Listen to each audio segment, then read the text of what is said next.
Grandma, we need you to cook for 30 people tomorrow, and clean everything, and serve. For free, obviously, because that's what family is for, right? My grandson Robert's words landed like stones in my empty stomach. I had just arrived at his house in Lincoln Park after a 2-hour ride on the L train, carrying grocery bags I'd paid for with my Social Security check. Today, I'm going to tell you something I never thought I would. And if you, for just a second, feel like this sounds familiar, I just ask that you leave a like and subscribe. It will help me to keep unburdening myself. My name is Carol Hope Miller. I'm 68 years old and I live in Chicago. For 40 years, I worked as a secretary in a government office. I got married, raised 3 children, and was widowed 10 years ago when my Richard died of diabetes. And since then, without realizing it, I became a slave to my own family. That afternoon, December 23rd, as Robert explained the Christmas Eve dinner menu to me as if I were his employee, I looked at every detail of his house. The marble floors I had helped pay for when he was unemployed. The Italian leather sofa I bought when his wife, Monica, became depressed because her friends had nicer furniture. The 65-inch television I gave them for their anniversary, using my life savings. Monica appeared in the kitchen with her perfectly styled hair and fresh manicure. She didn't greet me. She never did. "Carol, I hope the turkey is juicy this time. Not dry like last Christmas," she said while checking her phone. "Oh, and my parents are coming in from Cleveland. You know how picky they are. Her parents. The same ones who last year criticized my gravy because it lacked flavor, and my eggnog because it was too sweet.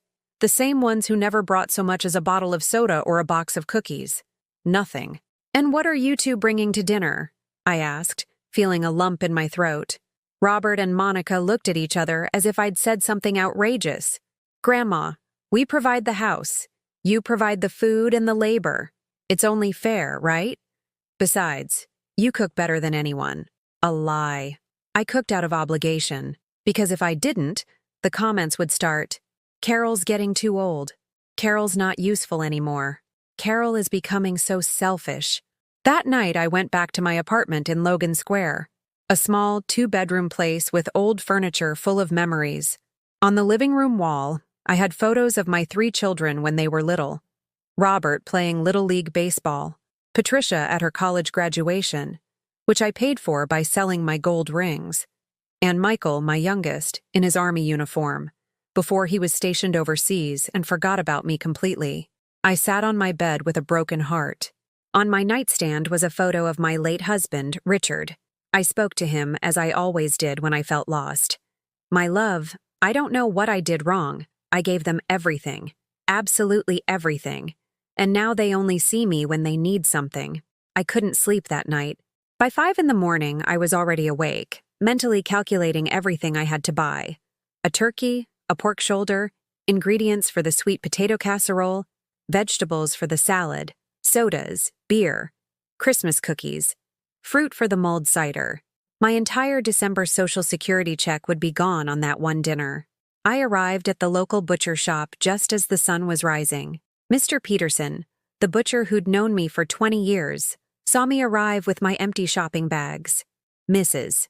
Miller? Another big family dinner?" he asked with a sad smile. "You look tired, ma'am." "Yes, Mr. Peterson. 30 people this time." "And are your kids going to help you?" I fell silent. He understood everything without me saying a word. When I arrived at Robert's house that morning, December 24th, carrying 6 heavy bags, no one helped me get them out of the taxi. Robert was watching TV. Monica was doing her nails. Their 2 teenage children, my great-grandchildren, were playing video games without even looking up. "Carol, it's about time. People are arriving at 8 and you have nothing ready," Monica complained from the couch. 8 hours. 8 hours on my feet, peeling, chopping, seasoning, cooking. My knees ached so much that I had to sit on the kitchen floor 3 times just to rest. My hands were covered in small cuts. My back cracked every time I bent down to take something out of the oven.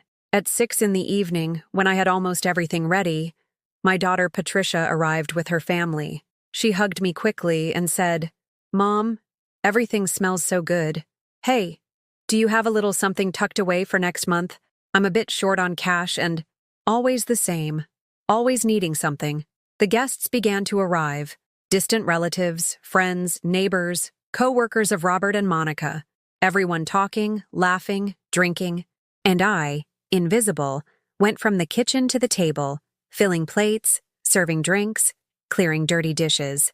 Not one, "Thank you, Carol." Not one, "The food is delicious." They didn't even let me sit down to eat with them. "Carol, we're out of ice." "Carol, bring us more warm rolls." "Carol, my glass is empty." At 2 in the morning, when everyone had left, the house looked like a war zone. Plates everywhere, broken glasses, food spilled on the floor. And there I was, 68 years old, cleaning everything while my family slept. I finished at 4 in the morning. I sat in the kitchen to drink a glass of water, surrounded by the disaster that was left of my Christmas dinner. And then something happened that would change my life forever. That early morning on December 25th, as I finished drying the last plate with my chapped hands and burning eyes, I heard laughter coming from the living room. I peeked from the kitchen and saw them all.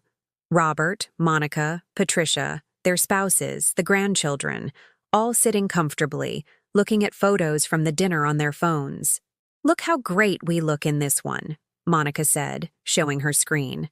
"I definitely have to post this on Instagram." "The turkey was perfect," commented Patricia's husband. "Carol sure knows how to cook."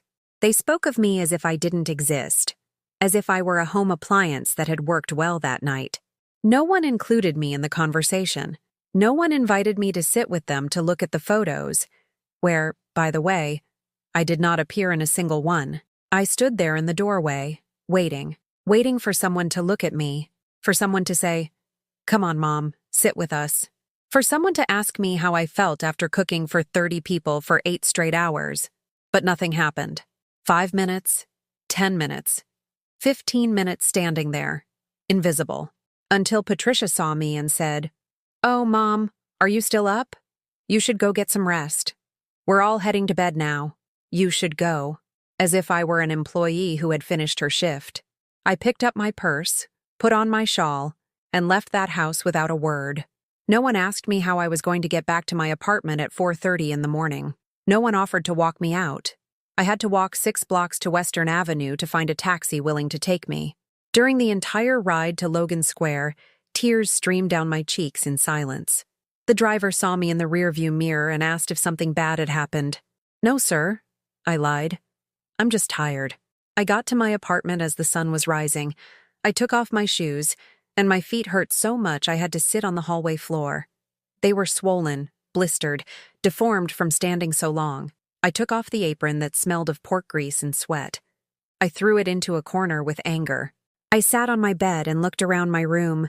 There were all the photos of my children when they were little. Robert at 5, hugging me after I defended him from some bullies at school.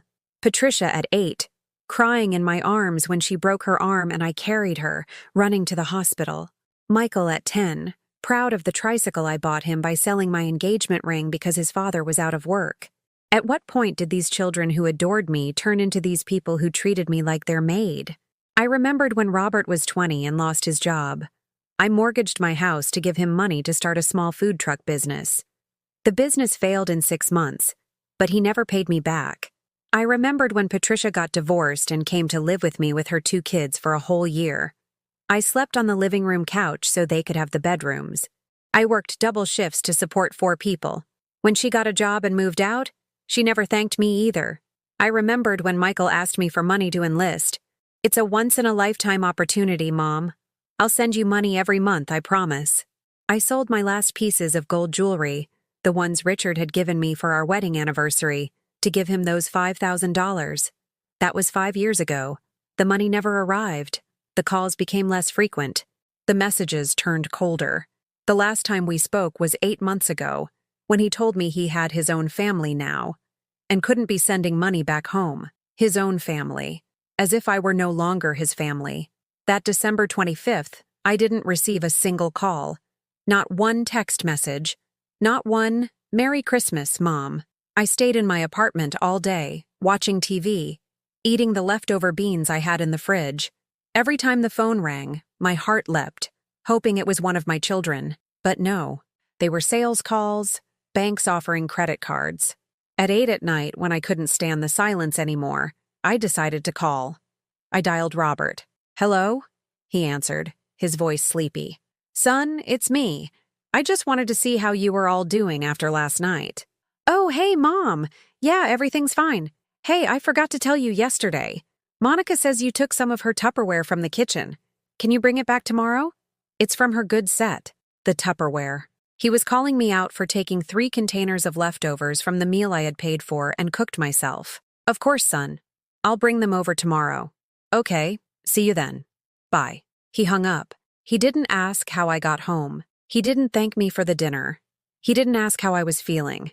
That night, lying in bed staring at the ceiling, I thought about my life. 68 years old, a widow, 3 children who only sought me out when they needed something, a Social Security check that was entirely spent on helping a family that treated me like a burden.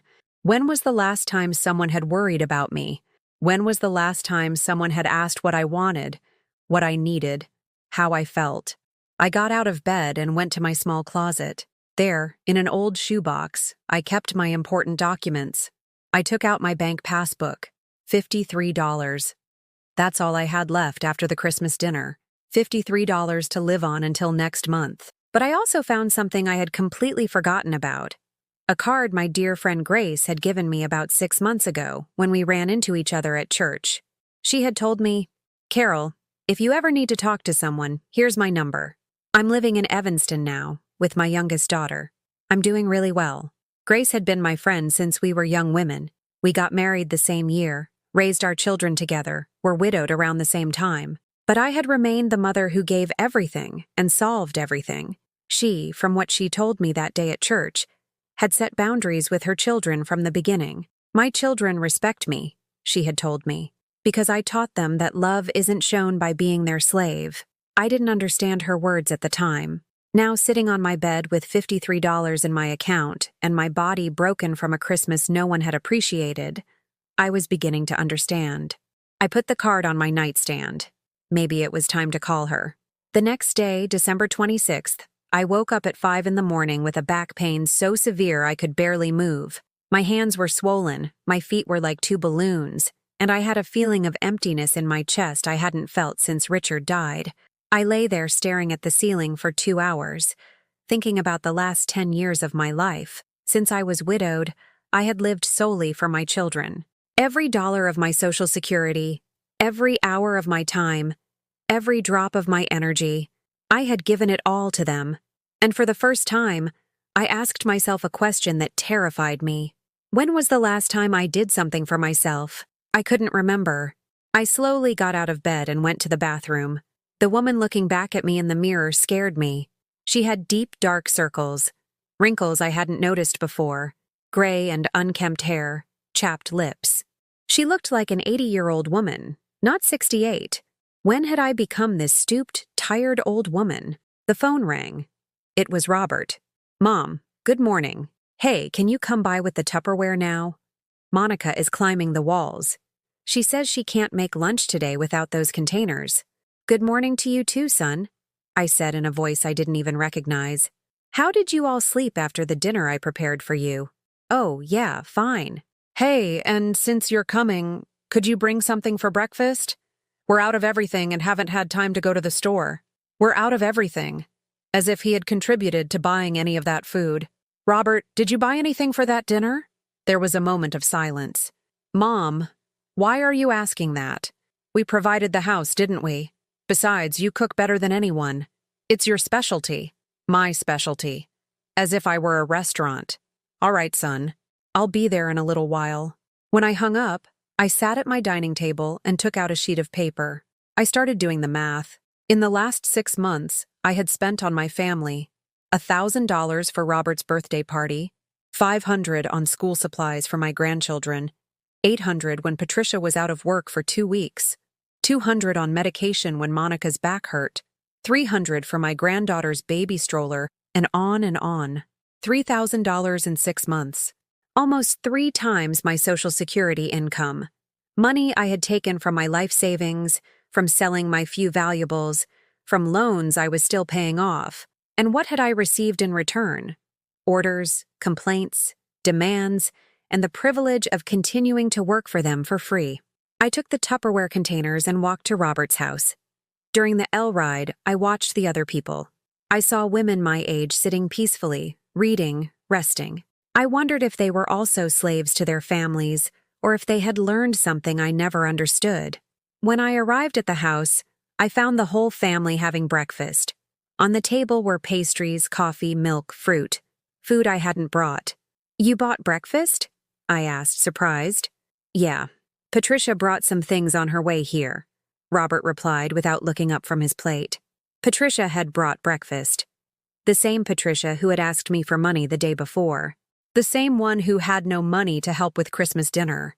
"Mom, the clean Tupperware is on the counter," Monica told me, pointing. "By the way, I forgot to tell you that my sisters are coming from Milwaukee tomorrow. Can you make your famous casserole again? They were fascinated by it last year." "Tomorrow?" I asked. "Yeah, they arrive around 2. 5 casseroles should be enough, right? Oh, and some iced tea. It's so hot. 5 casseroles.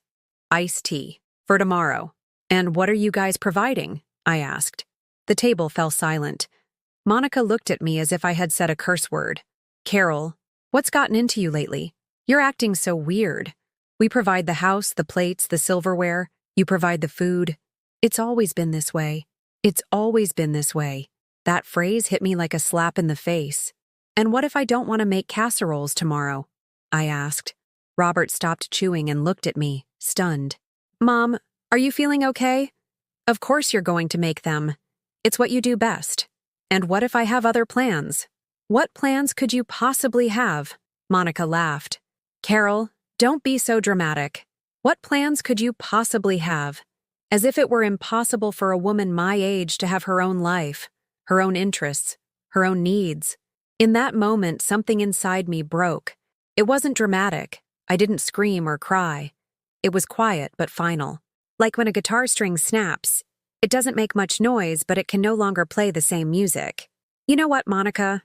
I said with a calmness that surprised even me. "You're right. I don't have plans. But I'm about to make some." I stood up from the table, took my empty containers, and walked toward the door.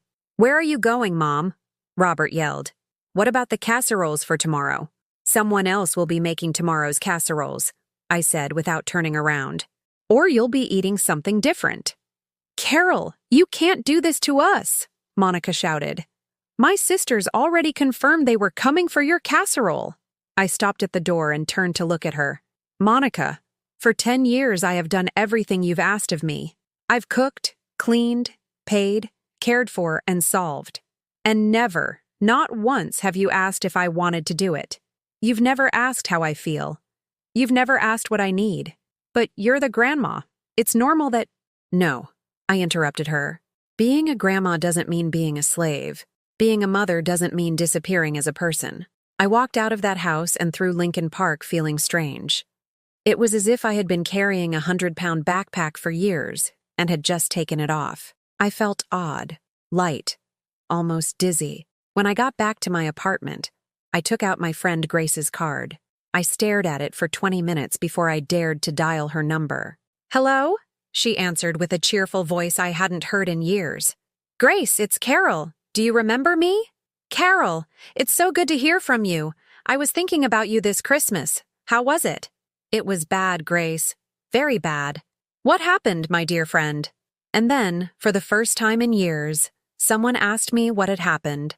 And for the first time in years, someone stayed quiet to listen. I told her everything. The dinner, the expenses, the exhaustion, the invisibility, the Tupperware, tomorrow's casseroles. Everything. When I finished speaking, Grace sighed deeply. "Carol, my dear Carol, do you know what the difference is between you and me?" "What?" "I learned to say no a long time ago. And you still believe that love is proven by saying yes to everything." Those words pierced my soul. "What if they hate me for saying no?" I asked. "My friend, if they hate you for setting boundaries, they never truly loved you. They needed you, but they didn't love you." After hanging up with Grace, I sat at my dining table for 2 hours, looking at the phone. Her words kept bouncing around in my head. If they hate you for setting boundaries, they never truly loved you. At 5 in the afternoon, my phone rang. It was Patricia. Mom, Robert told me what happened this morning. What's wrong with you? Why are you acting so weird? I'm not acting weird, honey. I'm tired. Tired of what? You don't work, you just get your Social Security check and that's it. It's not like us, with 1,000 responsibilities. You just get your Social Security check. As if supporting half a family with my check wasn't work. As if cooking for 30 people wasn't work. As if cleaning their house for 8 hours wasn't work. Patricia, do you remember how much money I lent you last month? Why are you asking me that now? Just tell me how much. I don't know, like $500. But I told you I'd pay you back when I get my Christmas bonus. Do you remember how much I spent on dinner the other night? Oh, Mom. Why are you keeping track? Money comes and goes. For you, it comes and goes. For me, it only goes. She was quiet for a moment. You know what, Mom? Robert's right. You've been really weird lately. Maybe you should see a doctor. It could be hormonal. Hormonal. Because a 68-year-old woman who complains must be crazy or sick. It couldn't possibly be that she's just fed up with being used. Patricia, I'm not making the casseroles tomorrow. What do you mean you're not making them? We already made plans with Monica's sisters. You made plans. I didn't agree to anything. Mom, you can't make us look bad. And who asked me if I wanted to look good? Patricia started shouting on the other end of the line. That I was selfish. That I had changed. That I wasn't like this before. What would people say? That Monica's sisters were coming from Milwaukee especially for my casserole. I hung up. 10 minutes later, the phone rang again. It was Robert. Mom, what did you say to Patricia? She's crying. I told her the truth. What truth? That I'm not making the casseroles tomorrow. Mom, seriously? You're going to get like this over some Tupperware? Some Tupperware. He reduced all my frustration, all my exhaustion, all my years of free service to some Tupperware. It's not about the Tupperware, son. Then what is it about? Explain it to me because I don't understand.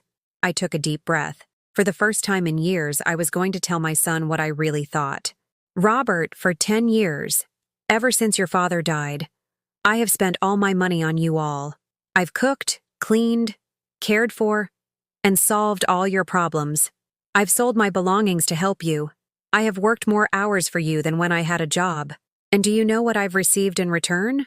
Well, our love. No, son. I've received orders, demands, complaints, criticism, but never a, thank you, Mom. Never a, how are you feeling? Never a, what do you need?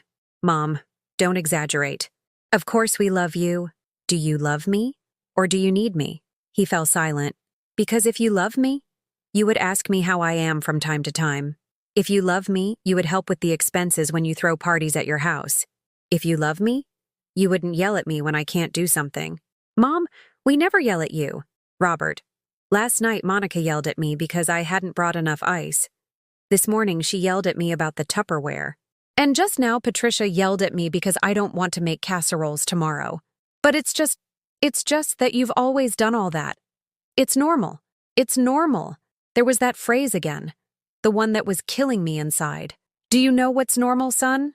It's normal for a dinner for 30 people to be paid for by everyone who is going to eat. It's normal for a 68-year-old woman not to have to stand for 8 hours cooking without help. It's normal that after so much work, someone says thank you. But Mom, it's normal for your children to worry about you, not just to look for you when they need something. Robert sighed on the other end of the line. So, what do you want us to do? For the first time in years, someone was asking me what I wanted. I want you to respect me. I want you to consult me before committing me to do something. I want that if you're going to have a party, everyone chips in. I want that when you ask for my help, you also ask if I'm able to give it. Okay, Mom, I understand. But we can't cancel on Monica's sisters tomorrow. You don't have to cancel anything. Monica can cook. Patricia can help her. You can order takeout. You can go to a restaurant. There are many options that don't involve enslaving me. Don't exaggerate. Nobody's enslaving you. Robert, would you pay a domestic worker to cook for 30 people for 8 hours? Yes, of course. How much would you pay her? Well, I don't know, maybe $500. Then you owe me $500 for the other night, and another $500 for my birthday. And another 300 for every time I've come to cook at your house. Robert fell silent. Mom? I'd never thought of it like that. Of course you hadn't. Because the free labor of mothers and grandmothers is normal. That night, after hanging up with Robert, I did something I hadn't done since I was young. I made dinner just for myself. I made 2 grilled cheese sandwiches with the cheese I had left, brewed myself some chamomile tea, and sat down to eat while watching a soap opera. For the first time in years, no one interrupted my dinner. No one asked me to serve more food. No one asked me to wash dishes. Just me, my grilled cheese, and the peace of my own apartment. At 9 o'clock, the phone rang again. It was a number I didn't recognize. Carol Miller? Yes, this is she. This is Rachel, Monica's sister. Look, Robert told me you won't be able to make the casserole tomorrow. I wanted to ask if we could change the day. We're coming all the way from Milwaukee just for your casserole. Just for my casserole. They weren't coming to see their sister. They weren't coming for a family get-together. They were coming for my casserole. Ma'am, I won't be making a casserole tomorrow or any other day for you. Why? Did something happen? Yes, something happened. I realized I have the right to say no. But Carol, we already bought the bus tickets. That's not my problem. Not your problem? But we already made plans. You made plans. No one asked me if I wanted to make that meal. Rachel started yelling that I was selfish, that I had changed, that I used to be such a nice and helpful woman, that what would her family think of such a rude mother-in-law? I hung up on her. I turned off my phone and went to sleep. For the first time in 10 years, I slept 8 straight hours without anyone waking me up asking for something. December 28th dawned differently. I woke up at 8 in the morning, a time I hadn't seen in years because I always had to get up early to solve something for my children. The silence of my apartment felt strange, but comforting. No urgent messages, no missed calls, no orders disguised as requests. I made my coffee slowly, without rushing. I sat on my small balcony overlooking the street and watched people go about their normal lives. Women going to the market, workers heading to their jobs, children playing on the sidewalk. Normal life, something I had forgotten what it was like. At 10 in the morning, the phone rang.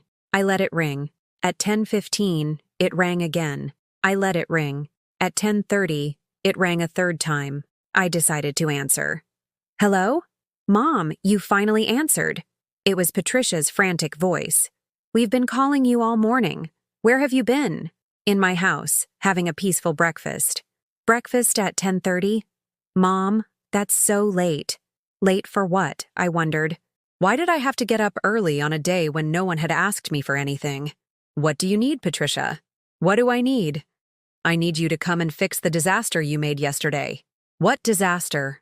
Monica's sisters arrived from Milwaukee and there's no casserole. Monica doesn't know how to cook. Neither does Robert. They're all desperately waiting for you to arrive. I didn't make any disaster. I just said I wasn't going to cook. It's the same thing. Mom, please come over. I promise this is the last time we'll ask you for something like this. The last time. How many times had I heard that phrase in my life? Patricia, do you remember when you told me the same thing 6 months ago? When we had the surprise party for Robert? This is different.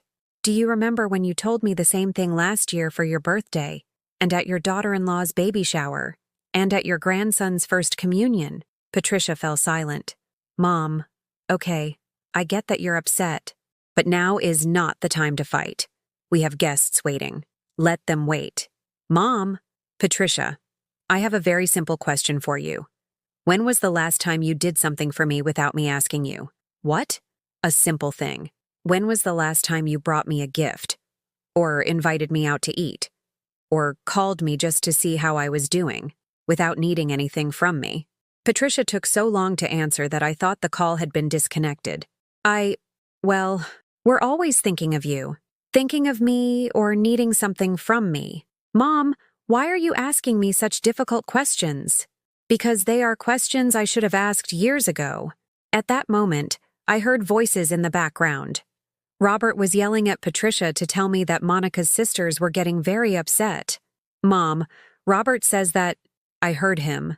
Tell Robert that Monica's sisters can be as upset as they want. It's not my problem. But Mom, this is going to ruin our relationship with Monica's family. And since when is it my responsibility to maintain Robert's relationship with his wife's family? Patricia started to cry on the other end of the line. Mom, I don't recognize you. You used to be so what? So available, so understanding, so much like a mom, so available. That word stabbed me like a dagger. For years I had confused being a good mom with always being available. I had believed that loving my children meant disappearing as a person to become their official problem solver. Patricia, I can be your mom without being your employee. You're not our employee. Am I not? How much have you paid me for all the meals I've cooked? How much have you paid me for cleaning your houses? How much have you paid me for watching your kids when you needed to go out? Those are things moms do out of love. No, Patricia.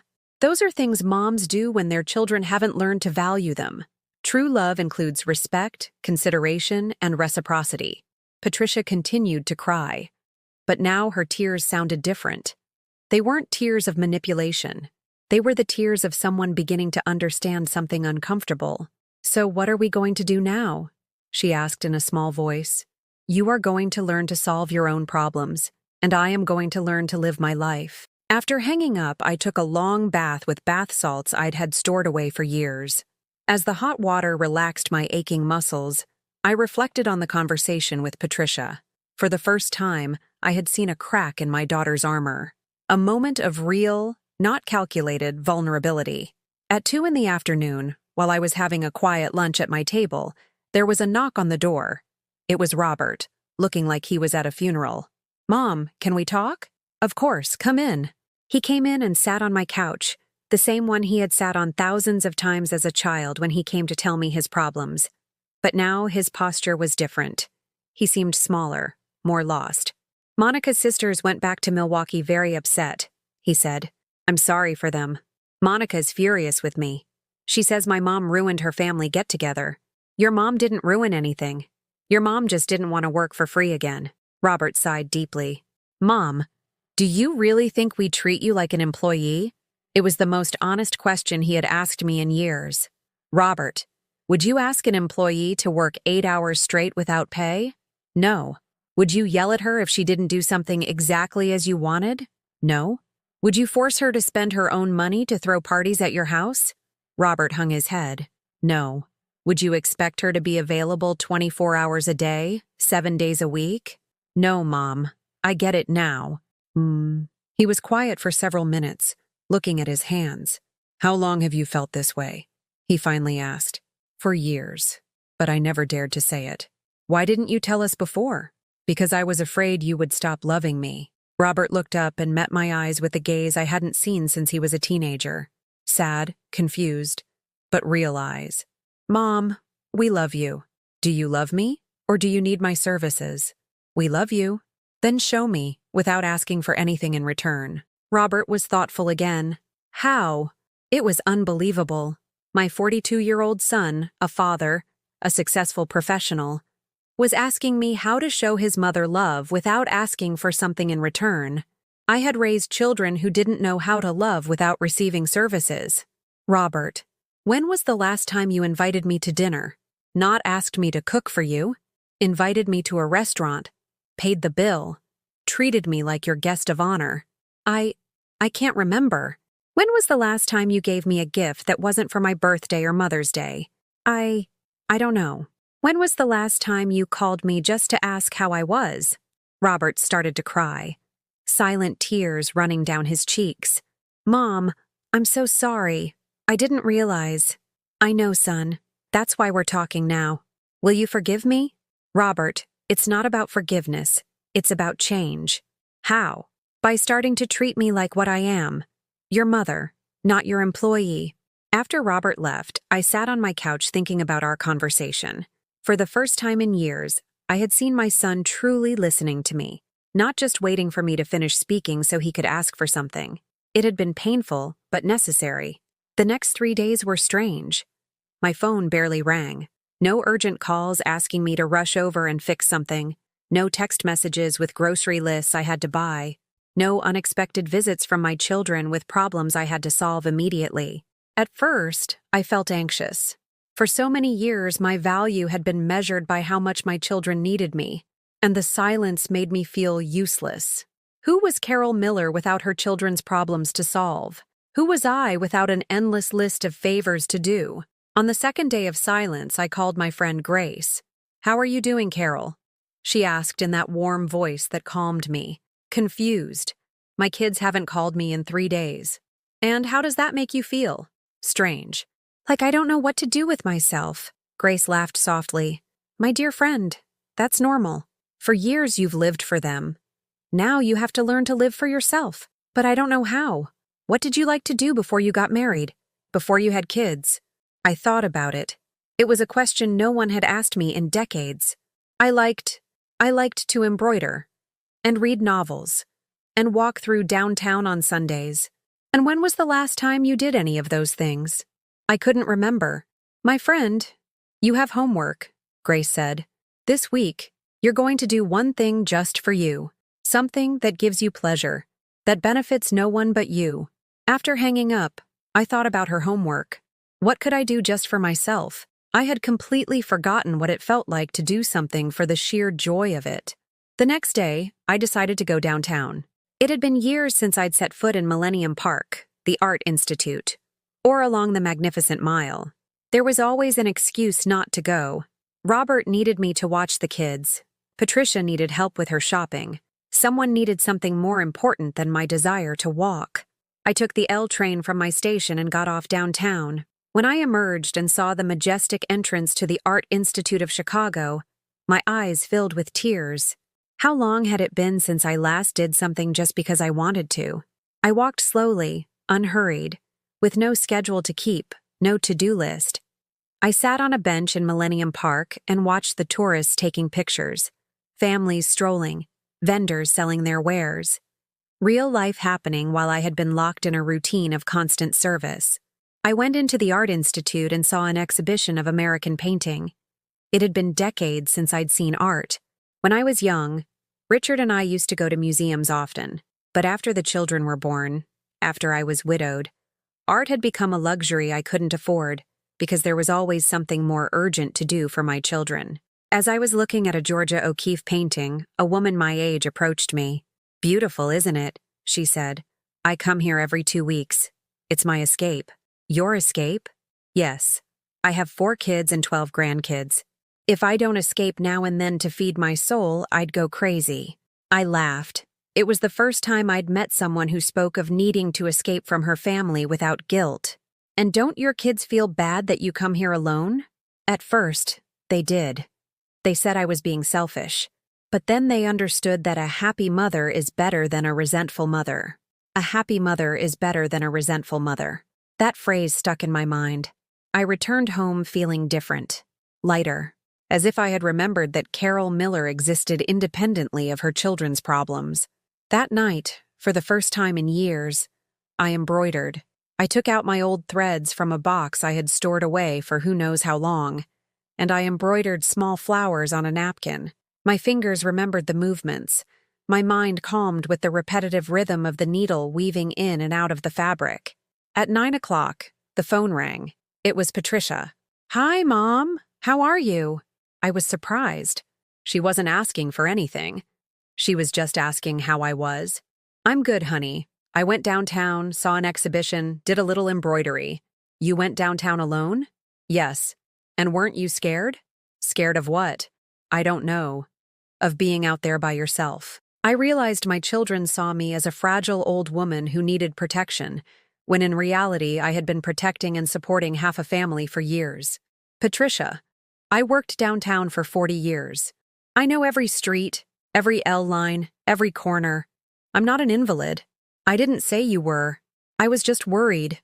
"Are you worried about me? Or are you worried about not knowing where I am in case you need something?" Patricia was quiet for a moment. "I'm worried about you, Mom. I really am." There was something different in her voice.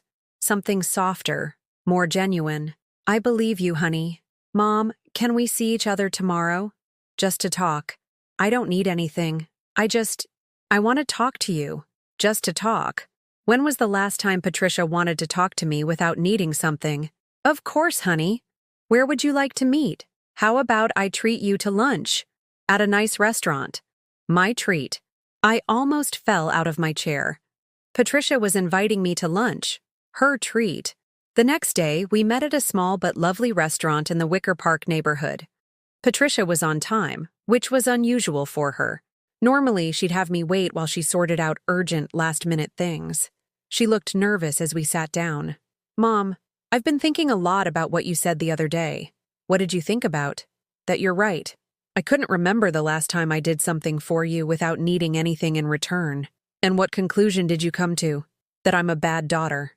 You're not a bad daughter, Patricia. You're a daughter who never learned about boundaries. Boundaries? Yes. I never taught you that there were limits to what you could ask of me. I never taught you that I also had needs, feelings, and exhaustion. Patricia began to cry silently. Why did you never tell us you felt this way? Because I was afraid you would stop loving me if I didn't solve everything for you. Mom, we love you. Do you love me or do you need my constant help? Patricia wiped her tears with a napkin. Both. But I think we've confused loving you with using you. It was the first time one of my children had acknowledged this so clearly. Do you know what hurt me the most about the whole Christmas situation? I asked her. What? That no one asked me if I wanted to make that dinner. You all just assumed I would say yes. Like always. Because you always say yes. Exactly. And you never asked yourselves why. Why? Because I believed that was the only way to keep you close to me. Patricia took my hand across the table. It had been years since she'd made such a spontaneous gesture of affection. Mom, we'll stay close to you even if you say no. In fact, I think we'll respect you more if you learn to say no. Those words healed something inside me that I didn't know was broken. Really, honey? Really. But you need to teach us how. Because we don't know how to treat you as anything other than our official problem solver. Do you want to learn? I want to learn. So does Robert. We talked yesterday, and we both realized we've been very unfair to you. For the first time in years, I felt real hope that my relationship with my children could change. 3 weeks after that lunch with Patricia, my life had taken on a completely new rhythm. My children still called me, but now the conversations were different. Robert called me on Tuesdays just to ask how my week had been. Patricia would stop by my apartment on Saturdays for coffee, needing nothing more than my company. But it hadn't all been easy. Monica was still furious with me. One day, she showed up at my door looking like she was ready for a fight. "Carol, we need to talk," she said without even greeting me. "Good morning, Monica. Come in." She stormed into my living room like a hurricane and sat on my couch without being invited. "Because of you, my sisters don't want to visit us anymore. They say if there's no guarantee you'll be cooking, they'd rather go to my cousin's house in Indiana. I'm sorry your sisters feel that way. You're not sorry at all. You're destroying our family." I just stared at her. This woman, who had been in my family for 10 years, who had never paid a dime for any of the dinners I prepared, who had never thanked me for a single meal, was blaming me for not wanting to continue being her free cook. "Monica, do you cook for your family?"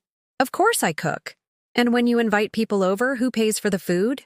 "Well, we do. It's our house." "Exactly. You pay because it's your house. I paid and cooked because I was—" "What exactly?" Monica was silent. "I was your free maid, Monica. That's what I was to you. Don't be ridiculous." "Ridiculous? How many times have you helped me wash the dishes after I've cooked at your house?" "I can't cook like you." "But you do know how to wash dishes, don't you?" Monica shot up from the couch, furious. "Robert was right. You've changed horribly. You used to be a nice mother-in-law. I used to be a convenient mother-in-law. Now I'm a mother-in-law who respects herself. Well, congratulations. I hope your self-respect keeps you warm at night when you're all alone because no one will want to be around you." She left, slamming the door so hard it shook my entire apartment. That night, I thought about her words. No one will want to be around you. Was it true? Was the price of respecting myself loneliness? I called Grace. "My friend, what if I end up alone? What if my children decide it's easier not to have a mother than to have a mother with boundaries? Carol, would you rather have a family that uses you or be alone with dignity?" "I don't know. I do, because I've lived both. And I can tell you that being alone and at peace is better than being surrounded by people and exploited. You don't regret setting boundaries? Never. The children who respect me are still with me. The ones who only needed to use me, they drifted away. And you know what? I discovered I'd rather have 2 children who truly love me than 4 who needed to exploit me. Her words calmed me, but they also scared me. What if Robert and Patricia decided it was too complicated to have a mother who said no? My fears were tested a week later. Patricia came to my apartment on a Thursday afternoon. She looked worried. "Mom, we have a problem." "What's the problem?" "It's my granddaughter's birthday on Saturday. You know, my oldest son's daughter. We were thinking of having a small party at my house." "How lovely, honey. And well, you know how much my granddaughter loves your cheesecake. It's her favorite." There it was, the test, the first real boundary I had to set with Patricia after our talk. "Are you asking me to make a cheesecake?" "Well, yes, but I'll pay for all the ingredients, and I'll help you make it. Not like before." "Patricia, how many guests will there be?" "About 20 people." "And who is going to cook for those 20 people?" Patricia looked down. "Well, we thought you could make your famous roasted chicken. You know it's delicious. But this time we'll help, and we'll pay for everything." Same dog, different collar. They were still expecting me to be the family's official cook, just with better working conditions. "Patricia, why can't you order takeout?" "Because it's not the same. Homemade food tastes better, and you cook so well." "And why can't you learn to cook?" "Mom, you know I'm a disaster in the kitchen. Because you've never had to learn. I've always been there to handle it."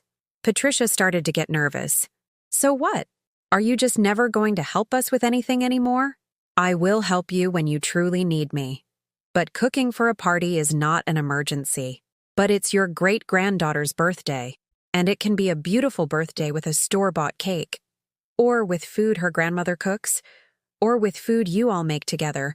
There are many options that don't involve me being a slave." Patricia stood up from the couch, her face angry. "You know what, Mom? Monica was right.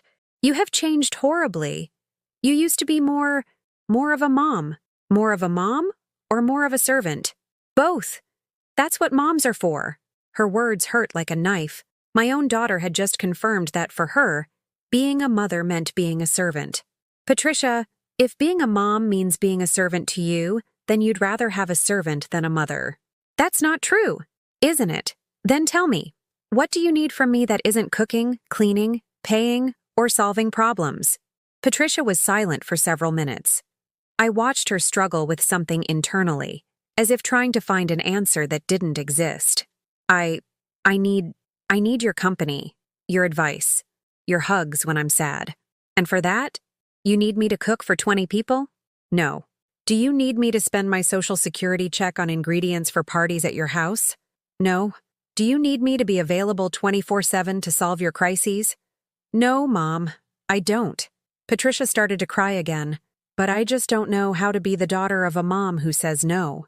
My whole life you've said yes to everything. Exactly. And look where that got us. It led you to confuse love with service. So what do we do now? Now you learn to love me without using me. Patricia dried her tears and looked at me with different eyes. The eyes of someone who was beginning to understand something profound. Mom, will you forgive me? There's nothing to forgive, honey. There's a lot to change, but nothing to forgive. Will you teach me how? How to what? How to love you without using you. For the first time in weeks, I smiled a real smile. Of course, honey. Starting by understanding that if you love me, you'll also respect it when I say no. And what if you say no to the cheesecake? I am going to say no to the cheesecake, but I will say yes to helping you find a bakery that makes delicious cheesecakes. And I will say yes to coming as a guest to that party, to enjoying my great-granddaughter, and to not washing a single plate because I will be the grandmother and the guest of honor, not the cook. Patricia hugged me tightly. That sounds even better than cheesecake, Mom. And for the first time in years, a hug from my children wasn't accompanied by a list of favors to be done. My great-granddaughter's birthday turned out to be a revelation. Patricia kept her word. She bought a beautiful cake from a bakery, ordered takeout, and welcomed me into her home as the honored guest I deserved to be. I sat at the head table next to the birthday girl, played with her, gave her my gift, and for the first time in years, I enjoyed a family party without worrying if the food was burning or if the drinks were running out. When it was time for the cake, my 4-year-old great-granddaughter took my hand and said, "Grandma Carol, why are you so happy today?" "Because today, my love, I'm just your grandma. I'm not the cook or the server. I'm just your grandma who loves you very much." "That's better, Grandma. I like you more when you're sitting with me." Her innocent words touched my heart. My own great-grandchildren preferred to have me as a present grandmother rather than an absent servant. After the party, Patricia drove me home. "Mom, I realized something today." "What's that?" "That when you're not running all over the house serving everyone, we can actually spend time with you. I talked with you more in 2 hours today than in the last 6 months." "Exactly, honey. Because when I'm the servant, I don't have time to be the grandmother." "Why did you never tell us this before?" "Because I didn't know how. And because I was afraid you would stop loving me." Patricia parked outside my building but didn't turn off the car. She stared thoughtfully at the steering wheel. "Mom, I have to confess something." "Tell me." "There were times we did see you as our trusted employee, someone who would always be available for whatever we needed. It was painful to hear, but necessary." "And how do you see me now?" "As my mom. As a person with feelings, who gets tired, and who has the right to say no. And you know what? I like this version of you better." "You do?" "I really do. This version of you has her own opinions, does things that make her happy, and says what she thinks. The other version was always tired, always running around, and never had time to really talk." That night, as I got ready for bed, I reflected on the changes that had occurred in my family in just 1 month. Patricia seemed to be genuinely understanding. Robert had also shown real change. Last week, he had invited me to dinner at a restaurant, just the two of us, with no hidden agenda, no favors to ask. But there was one conversation left, the most difficult one of all. The next day, I decided to call Michael, my youngest son, the one who lived across the country. We hadn't spoken in 8 months.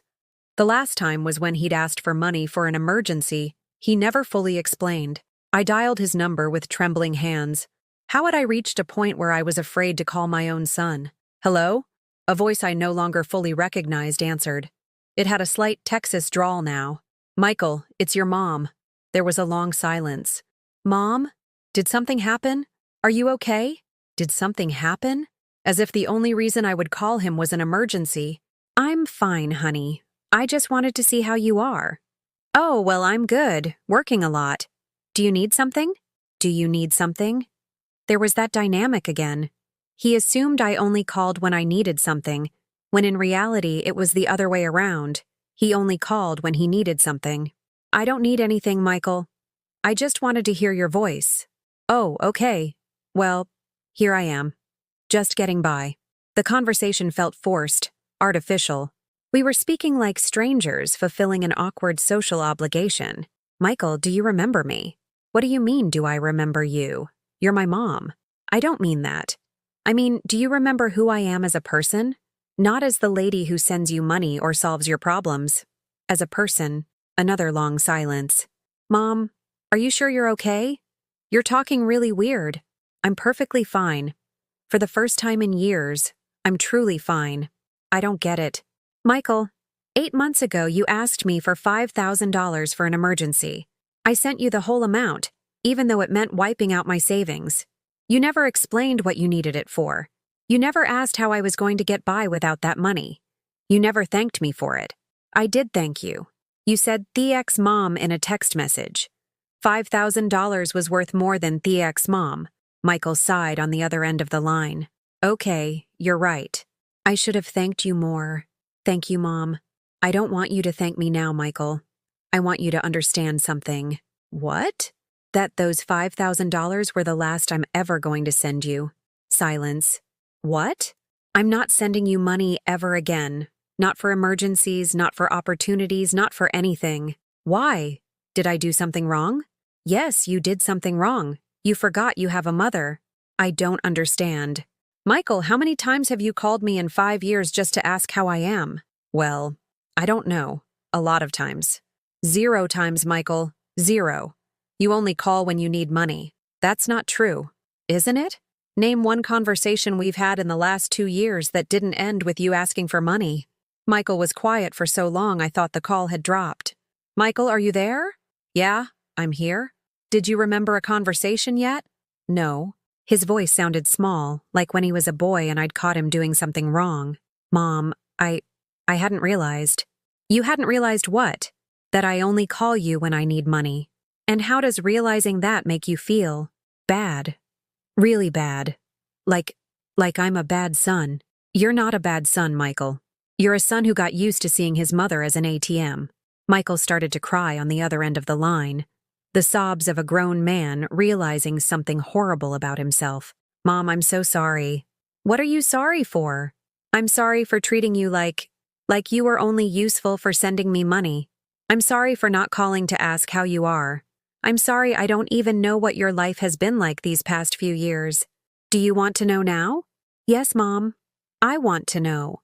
And so, for the first time in years, I told Michael about my life. I told him about my lonely days, about how I'd been spending my entire Social Security check helping his siblings, about how I had become the family's servant, about my exhaustion, about my sadness. Michael listened without interrupting. At the end, his voice was broken. Mom, I'm a horrible, selfish person. You're not horrible, son. But you have been selfish. How can I fix this? Start by calling me once a week just to talk. Without asking for anything. Just to know how I am. And what if I need money for a real emergency? Then you find another way to solve it. I'm done being the financial solution for my adult children. Even if it's a real emergency?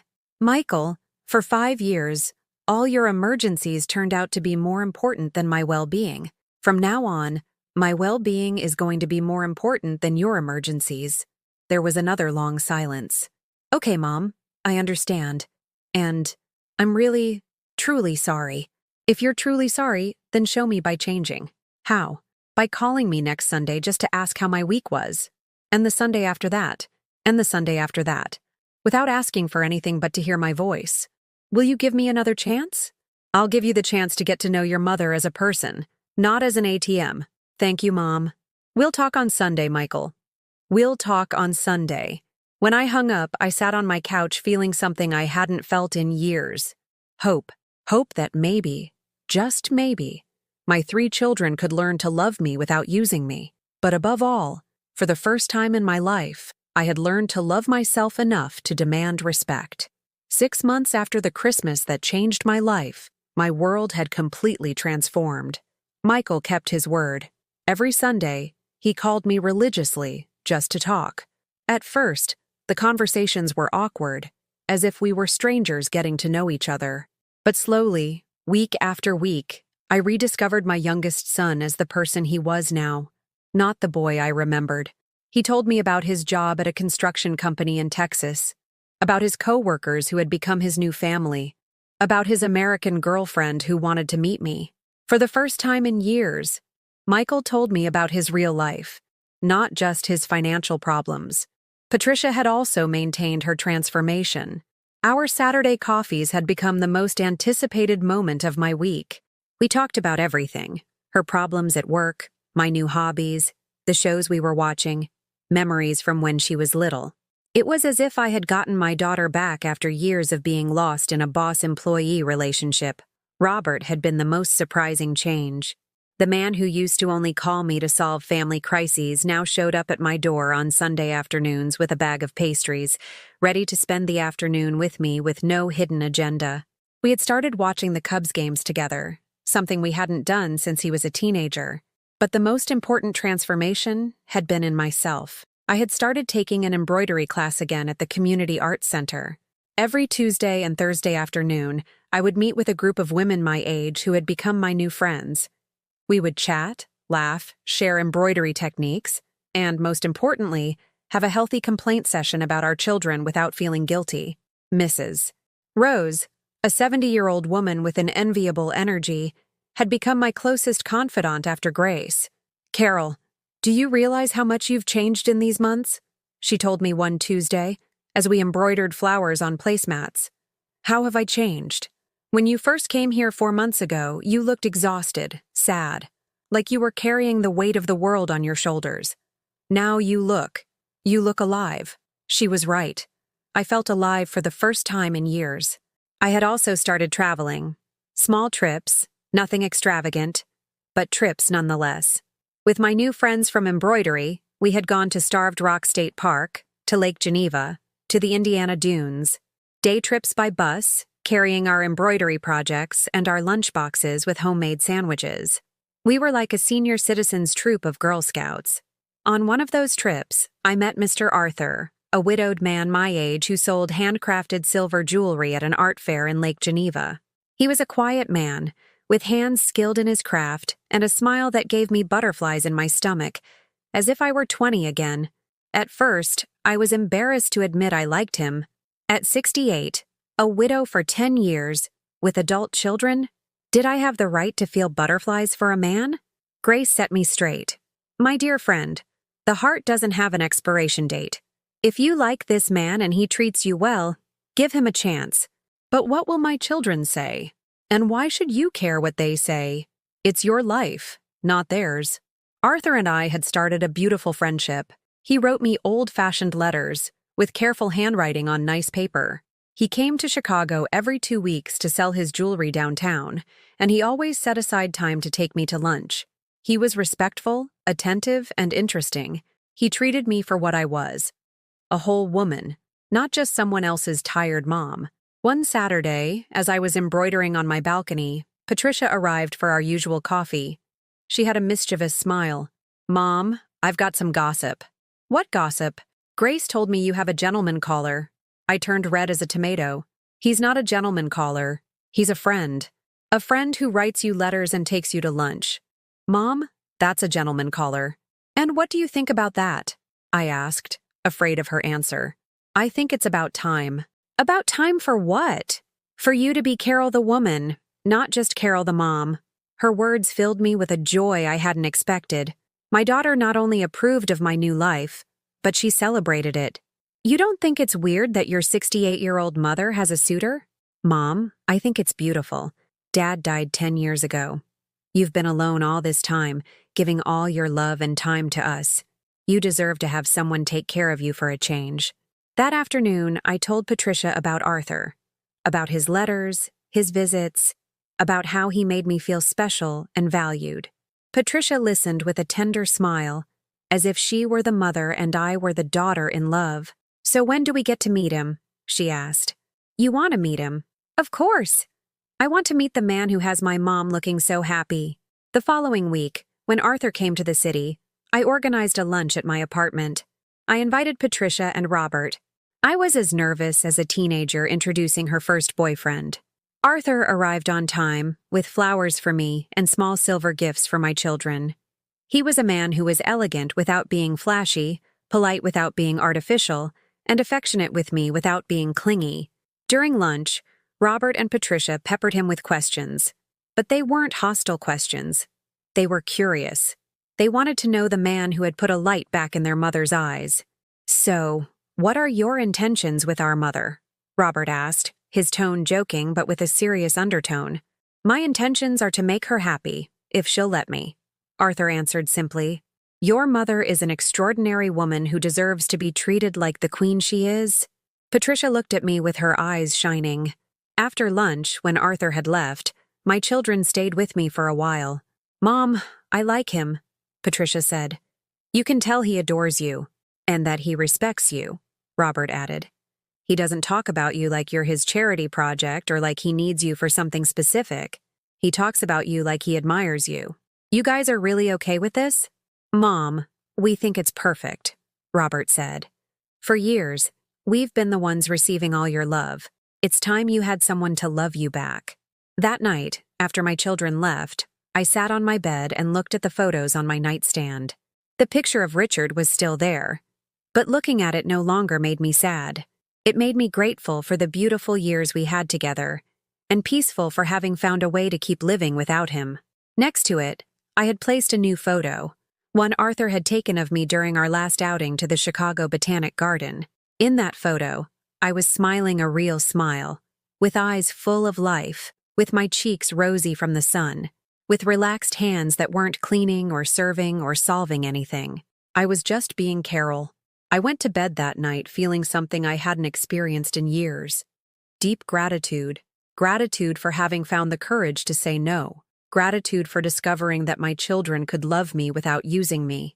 Gratitude for having met Arthur after I had already learned to value myself. But above all, gratitude for having understood, albeit late, that caring for others didn't mean disappearing as a person.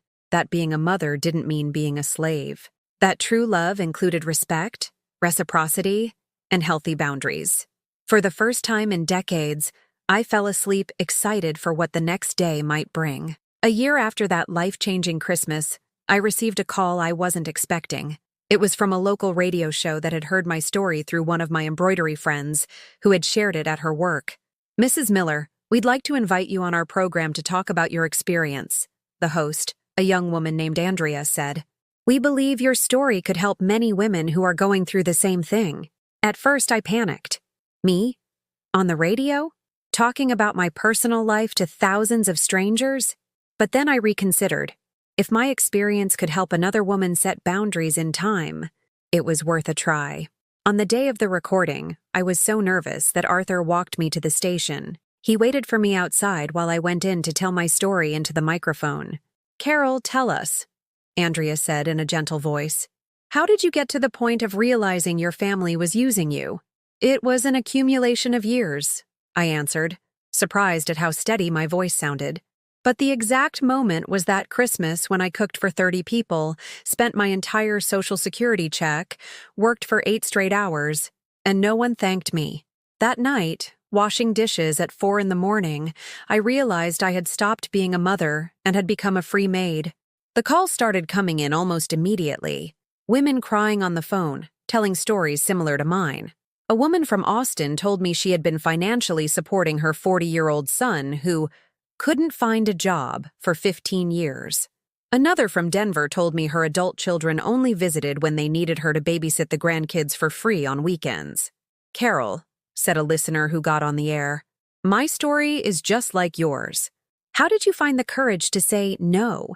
"I started by asking myself one very simple thing," I replied.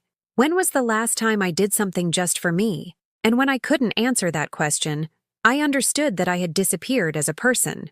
In the days following the program, I received dozens of letters at the radio station. Women from all over the country wrote to tell me their own stories of emotional abuse disguised as family love. One letter particularly touched my heart. It was from a woman in rural Pennsylvania named Faith, like my friend Grace, who wrote, "Dear Carol, I am 65 years old and have 3 children. Like you, I have been the official problem solver for all their issues for decades. After hearing you on the radio, I gathered my courage and told them I would no longer be lending them money. My oldest son yelled that I was selfish. But you know what? For the first time in years, I slept peacefully. Thank you for teaching me that it's okay to say no." Those letters confirmed something I had suspected. There were thousands of women like me, mothers and grandmothers who had lost themselves trying to be everything to everyone. With Arthur's support and the help of my embroidery friends, we decided to form a support group. We met every Wednesday afternoon at the Community Arts Center. We called it Mothers with Boundaries. 5 women came the first day. A month later, there were 15. After 3 months, we had to move to a larger room because there were more than 30 of us. Every Wednesday, the women would arrive, burdened with similar stories. Adult children living in their homes without contributing anything. Grandchildren who only visited when they needed money for the movies. Daughters-in-law who treated them like servants in their own homes. Husbands who took it for granted that they would take care of their aging parents without consultation. But they also came with stories of transformation. Mrs. Lucy, a 70-year-old woman, told us how she had stopped giving money to her drug-addicted son, and for the first time in 20 years, he had agreed to go to rehab. Mrs. Martha told us how she had stopped cooking for family gatherings, and her children had learned to organize it among themselves. The problem, we reflected one day in the group, is not that our children are evil. The problem is that we taught them from a young age that mom always says yes to everything. One afternoon, a very young woman, about 30 years old, came to the group. Her name was Sophia, and she was accompanied by her mother, Mrs. Miller. Yes, another Carol. "I'm the daughter," Sophia told us with tears in her eyes. "I'm the daughter who uses her mom." I heard Mrs. Miller's radio show, and I realized I'm just like her children before she set boundaries. Her honesty left us all speechless. My mom is 60 and works 2 jobs to support me and my 2 kids because my husband left us. I work too, but I spend my entire paycheck on myself. I just assume my mom will pay the rent, the food, the utilities, and when she gets sick, I get annoyed because she can't watch the kids. Mrs. Miller, Sophia's mom, cried silently. "Mrs. Miller," Sophia said to me, "after hearing you on the radio, I understood that I'm killing my mother. I want to change, but I don't know how." That was the first time a son or daughter had come to our group seeking help to change. We decided Sophia could stay, but on one condition. She had to truly commit to changing, not just in words. Over the following weeks, Sophia started paying her share of the household expenses. She started taking care of her own children when they got sick. She started asking her mom how she felt and what she needed. "It's strange," Sophia's mom told us one Wednesday. "At first, I was scared of Sophia changing because I thought she wouldn't love me anymore. But now that she treats me like a person and not her problem solver, I feel like I've gotten my daughter back." The Mothers with Boundaries group had become something bigger than we had ever imagined. Women didn't just come to vent, they supported each other in making real changes in their lives. Mrs. Rose had started traveling alone for the first time in her life. Mrs. Martha had gone back to school and was getting her GED at 65. Mrs. Lucy had opened a small catering business with the money she used to give to her son. And we were all learning something fundamental: that taking care of ourselves was not selfishness. It was emotional survival. One afternoon, as we were wrapping up the group, Mrs. Rose said something to me that stuck with me. "Carol, do you realize what you've done? You didn't just save your own life. You saved ours too." "How?" "You taught us that it's okay to say no, that it's okay to set boundaries, that it's okay to exist as people, not just as mothers." That evening, walking home with Arthur after the group, I reflected on the year that had passed. I had lost the daughter-in-law who used me. Monica had convinced Robert to distance himself a bit, but he had chosen to maintain his relationship with me. But I had gained the respect of my children, a new community of strong women, a partner who valued me, and above all, I had gained myself. "What are you smiling about?" Arthur asked, seeing my grin. That I had to be 68 years old to learn that I had the right to exist as a person, not just as someone's mother. "Better late than never," he said, taking my hand. "And look at all the good that came after you decided to value yourself." He was right. Self-respect had brought the respect of others. Self-love had attracted genuine love. And peace with myself had brought peace to all my relationships. For the first time in my adult life, I didn't fall asleep worrying about other people's problems. I fell asleep excited for my own plans for the next day.